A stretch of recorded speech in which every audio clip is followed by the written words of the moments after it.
They'll never win.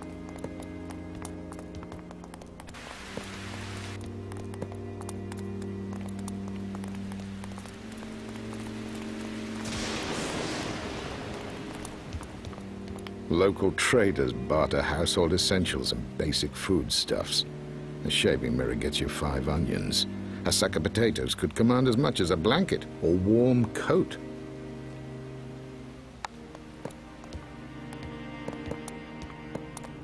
They'll never win.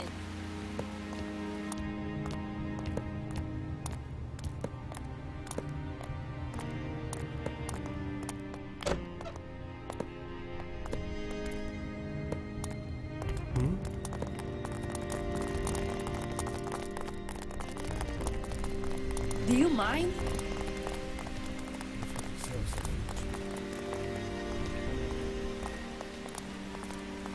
Welcome to the Bildenstraße Press. What a lovely couple you two make. Experience meets youth. No time to waste, Gorenz. Drop the act. You know why we're here. 2 sets of ID papers, within an hour. Oh, my friend Wild. I didn't recognize you for a moment. I'd love to help. I won't even take a single shilling from you.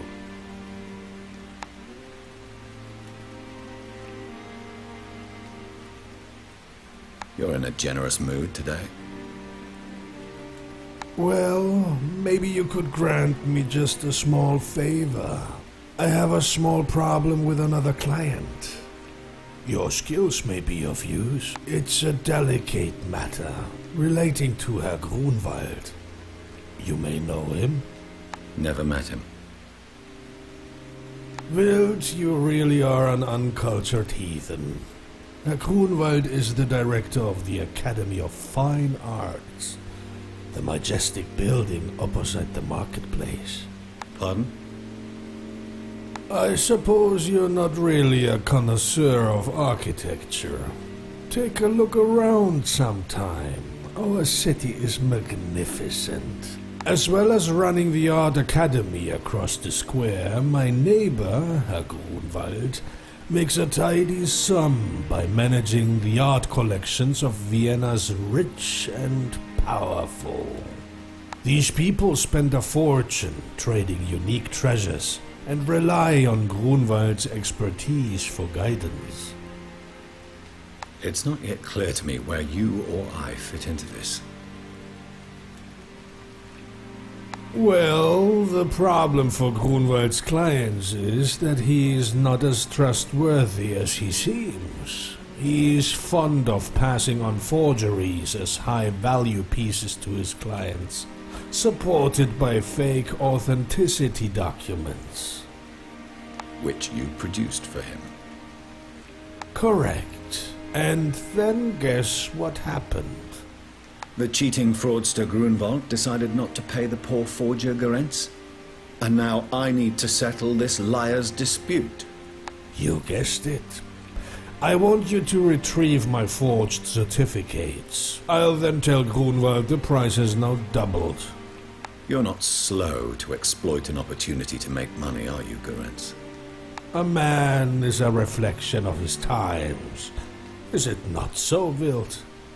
Anyway, bring me these items and you'll have your IDs. Siska, Ignaz, stay here with Eva. I'll go and collect the certificates. If I'm not back in an hour, then you're on your own. The soot-caked print shop window obscures the press rhythmically at work inside, where the patron secures a jeweler's loop over his left eye.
Wilt rifles through the mess of letters and papers. In the lower drawer of the desk, he uncovers a bundle of thick cards adorned with wax seals and gold leaf bound in a silk ribbon. Wilt quickly scans one of the certificates before stuffing the sheaf into his pocket.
Here's your payment, Gorentz.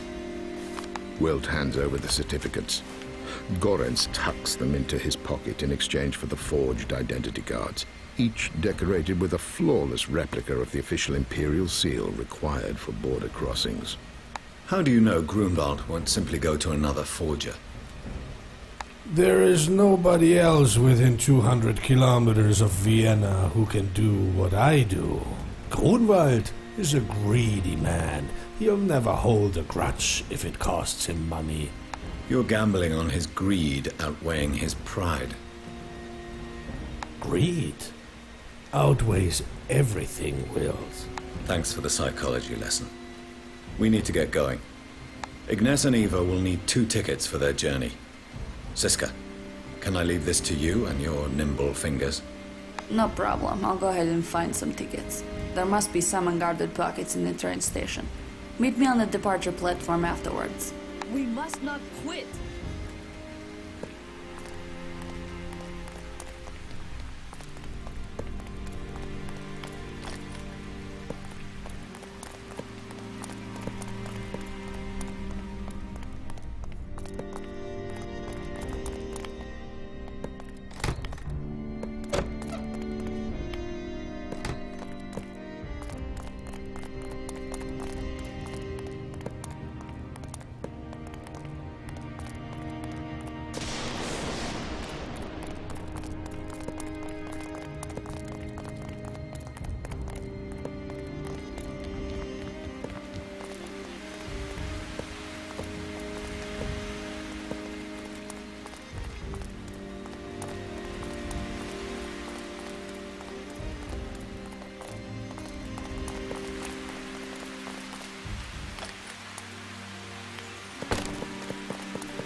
Alpha deserves a future.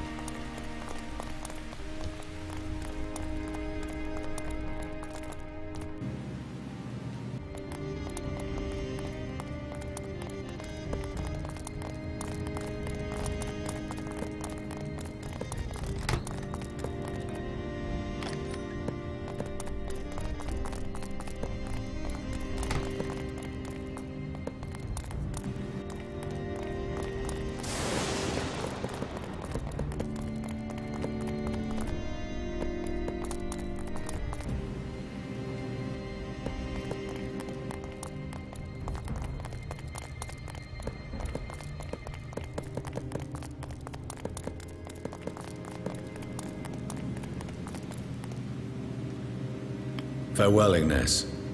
Good luck in Trieste.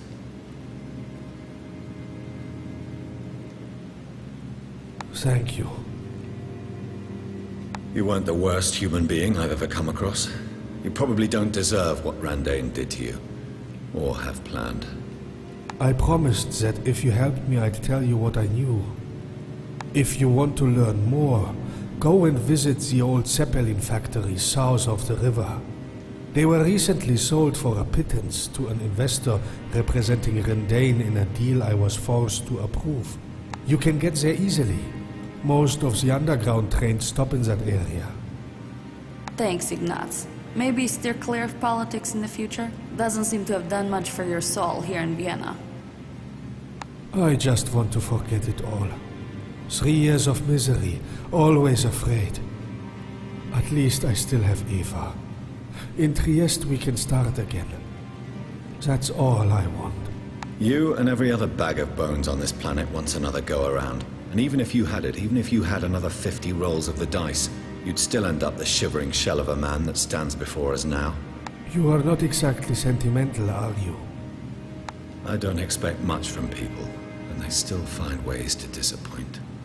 I pity you, Wilt. Ignaz and Eva are already seated as the carriage slips out of the terminal. Siska's voice is buried by the noise of the locomotive.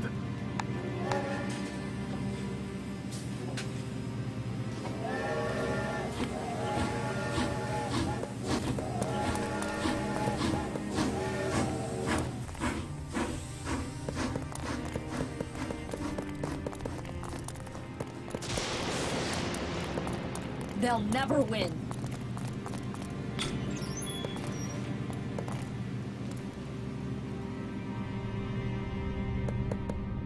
We must not quit!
What is it?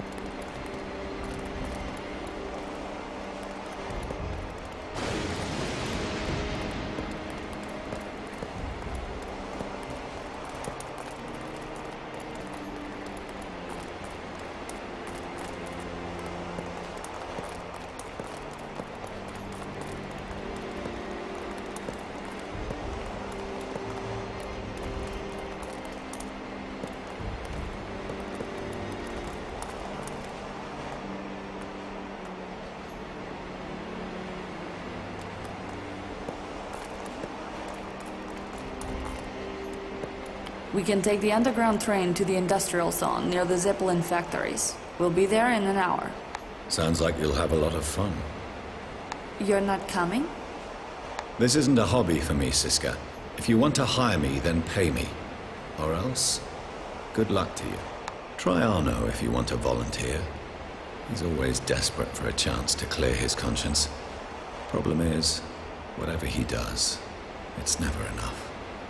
I didn't much enjoy the last war I fought in, and I'm not eager to sign up for another.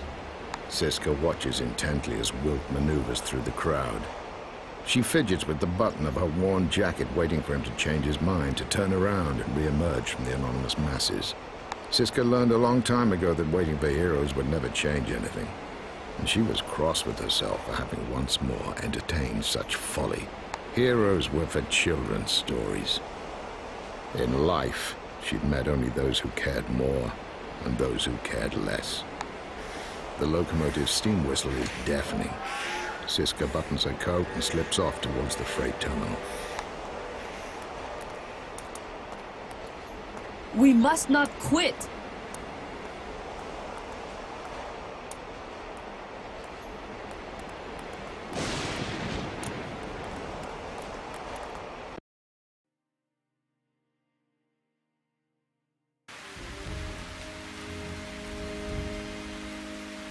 Is he coming?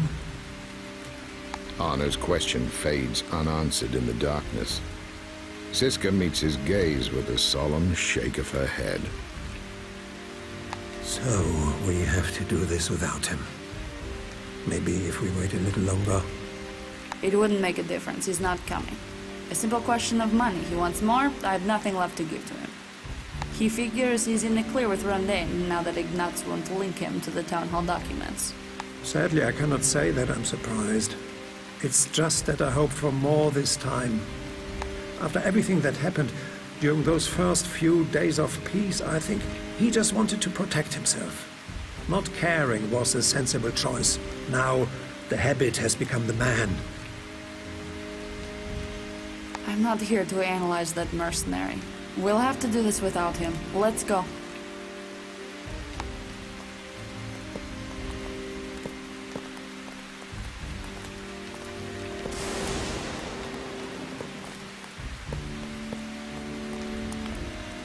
What is it? We must not quit.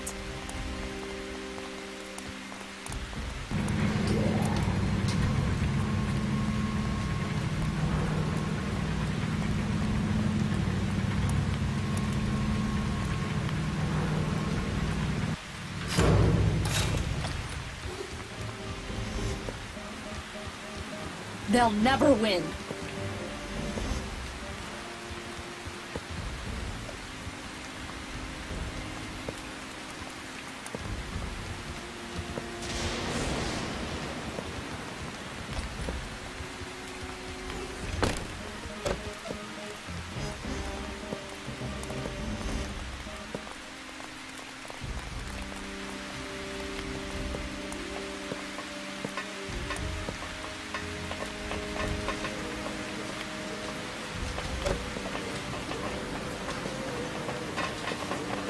Smoke bellows from the colossal lip of the cooling tower.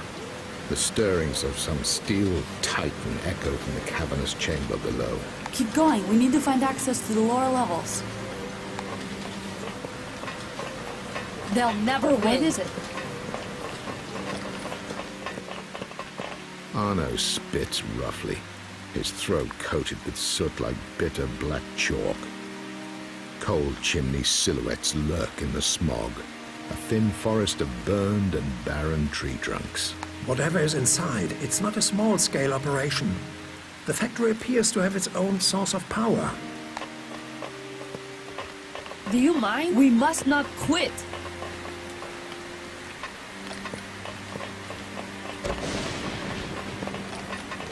Now and then, human voices echo throughout the metal shafts connecting the lower levels. We should be careful. It'll be harder to deal with any guards now that Wilt isn't around.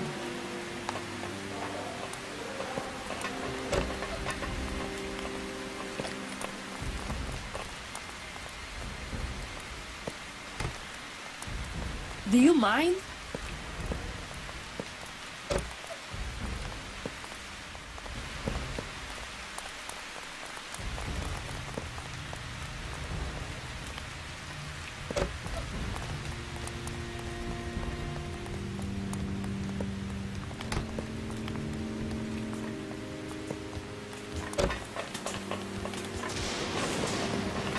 A cacophony of whirring, hammering, and drilling reverberates down the factory's corridors and air shafts. Some of this reminds me of an automobile plant. But the dimensions of the components suggest something much bigger and heavier.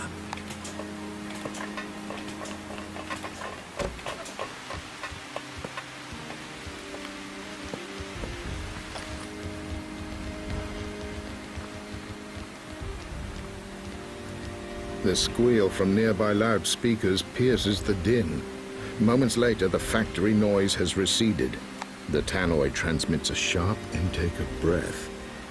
After a half-second pause, the speaker begins, his voice fervent and tinny. Day 264 of Project Night Shift announcements will be followed by a special message from Mr. Baynor. Announcement. Sweater service disruption has been resolved. Maintain second-order targets of 6 completed units per week. Announcement. Quality must be assured. A cartridge failure rate of 2% is unacceptable. Announcement. Testing safety is paramount. Report cartridge leaks immediately. Assembly line fatalities must be reduced. Announcement.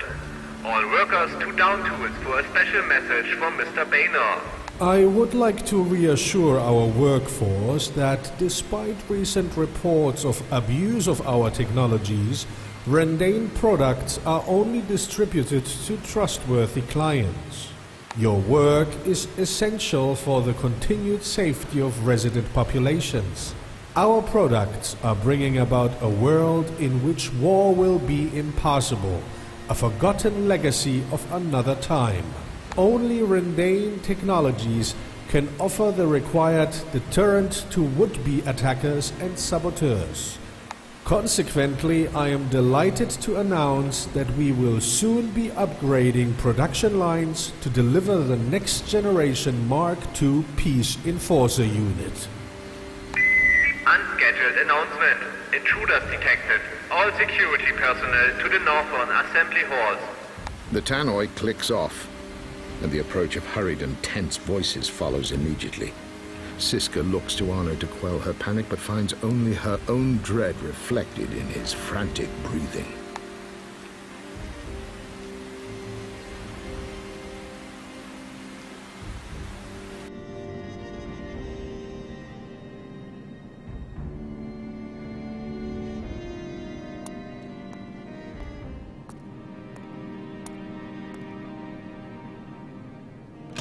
Arno stirs to the rasp of a dead bolt against a corroded steel door and opens his eyes to a cramped, unlit room. Siska lies inert on a bench in the corner. Even for a street kid, a blow like that will take a few hours to recover from. The heavy door swings open, and the room floods with light. Squinting, Arno can make out the figure of a tall man approaching through the glare. Welcome to our facility. Though uninvited, we are not at all displeased to host you. As for your friend, the third one, is he also creeping about upstairs?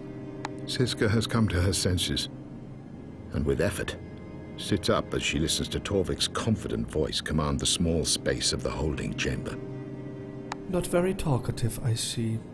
I guess we have here the young firebrand, Siska, and the wily old engineer Arno. Ignaz had described you as an older man. What purpose does this secret facility serve? We make no secret of it, old man. We are proud to be one of the world's leading producers of peace enforcement technologies. The war left some terrible scars. I think we would all agree. Many unfairly blamed the conflict on the technologies used. They wanted to destroy an essential and honest industry. Luckily, one way or another, these idealists were defeated. Now, we understand that the only way to safeguard peace is to always be ready for war. You build weapons? We don't build Arno. Our work operates on a higher level. We create fear. A perfect, productive fear.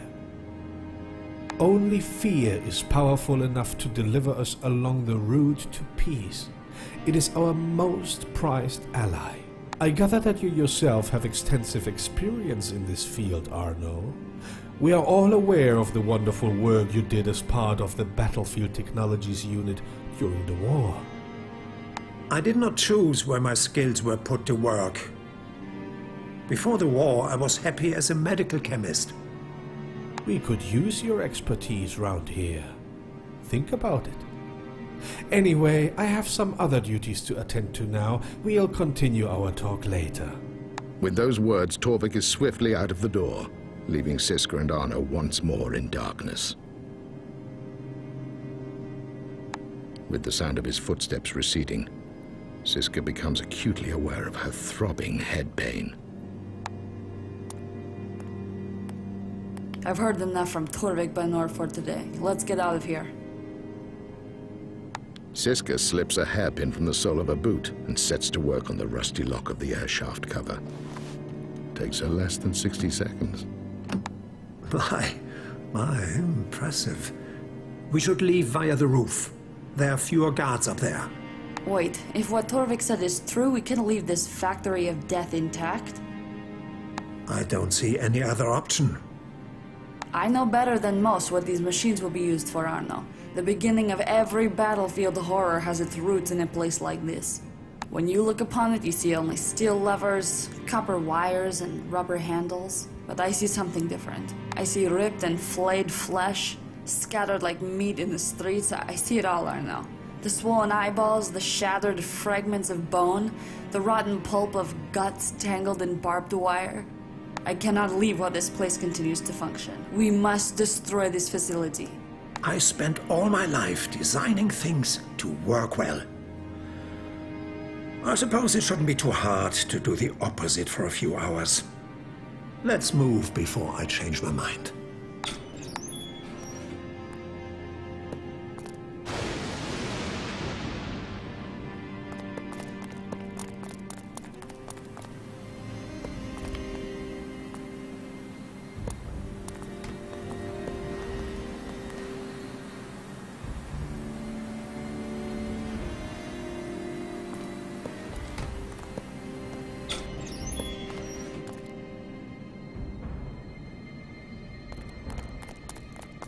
We must not quit.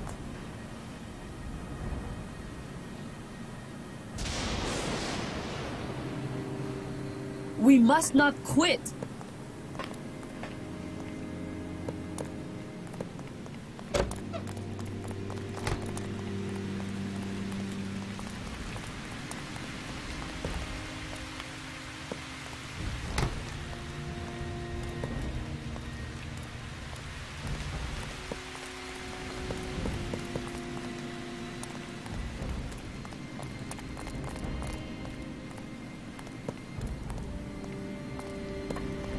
They'll never win. Do you mind?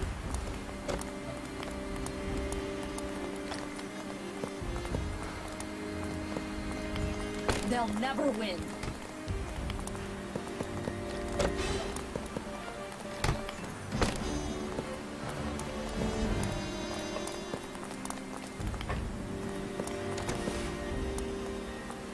We must not quit.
believe they're manufacturing their own vehicles to transport and launch the sulfur trioxide cartridges we saw in the distillery. This upper deck houses a central assembly computer, the master control over the production line. Arno surveys the large computer unit before scanning the room for other equipment. He observes a smelting furnace on the lower deck of the workshop. It's big, but maybe we can load the mainframe computer into the crucible on the lower deck. If we can figure out how to ignite the furnace while the computer is inside, we could completely halt all production. What about the workers? I want to destroy this place, Arno, but I'm not going to murder people in the process.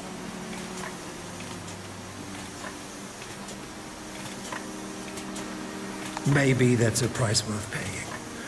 More lives will be saved in the long run. More lives will be saved in the long run.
Arno scurries from the upper deck to the lower and flips open the safety cover housing the trolley controls. He works quickly, his fingers flying across the switches in a blur.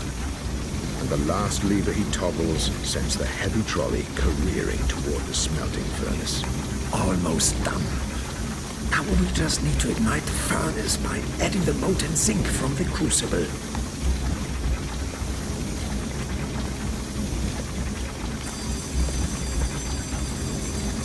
They'll never win.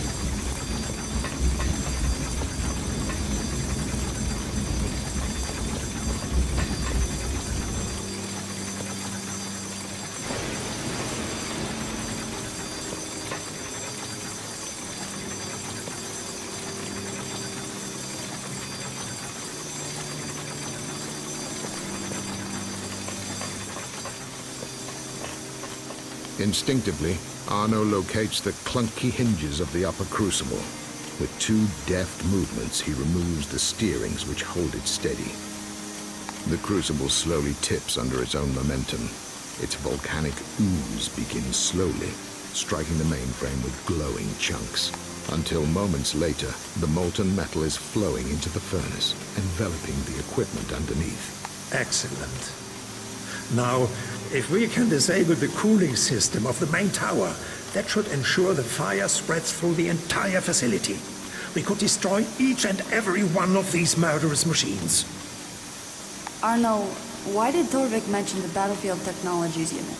What exactly were you doing in the war? It is not something which I'd like to talk about. Because of my engineering background, I was conscripted into the Battlefield Technologies unit. I went from making compounds for medical treatments to developing biological weapons. Weapons designed to maim and destroy, to inflict suffering and pain. For the most part, I saw nothing of the consequences of my actions. But the generals were very happy. I was their favorite.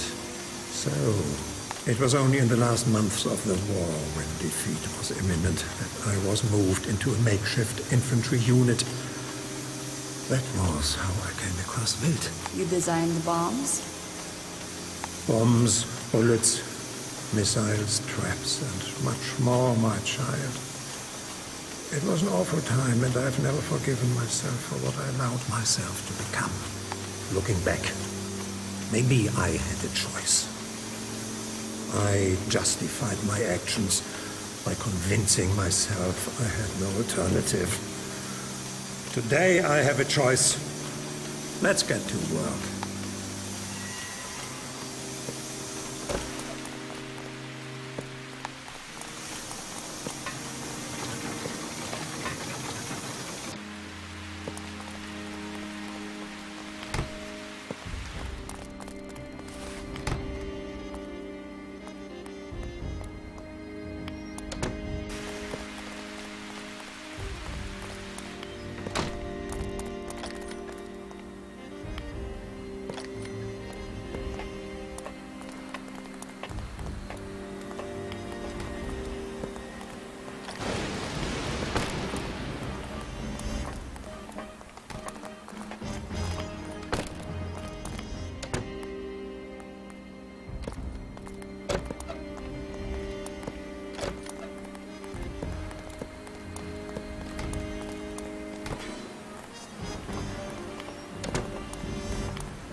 They'll never win.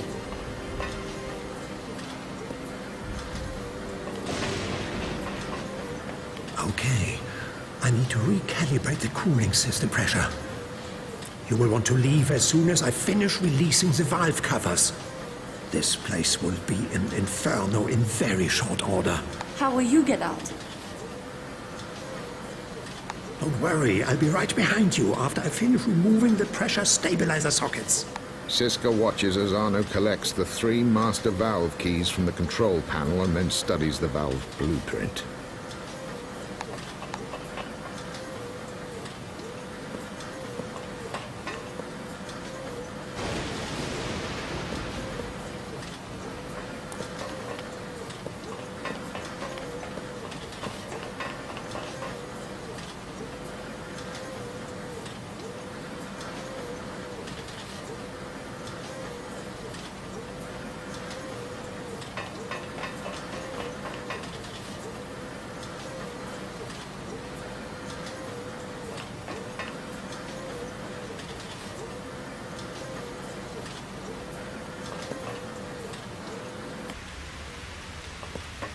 Siska scrambles up the steps. She glances behind her at Arno, who calmly tinkers with the control panel of a large smelting furnace, oblivious to the growing flames. The handrail is scalding. The steel cladding of the tower's wall warps and begins to buckle in the heat. Arno! Arno! The roar of the flames is deafening. He scurries between the cooling valves of the machinery, bolting each one shut. The heat stings Siska's eyes, and they well with tears. She can barely distinguish his shape, and she struggles against the suffocating fumes for 1 second more. Just a little bit longer. He won't make it. She knows he won't make it, yet still she lingers. Finally, she turns away and stumbles from the burning chamber.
Outside, the factory's fleeing workers gather in the lower courtyards downhill, marshaled by Torvik's confident, booming voice.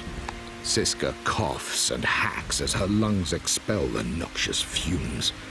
She staggers off, pausing for a final, desperate look at the door of the burning building. But Arno is nowhere to be seen. She turns again, and soon her form is swallowed in the encroaching darkness.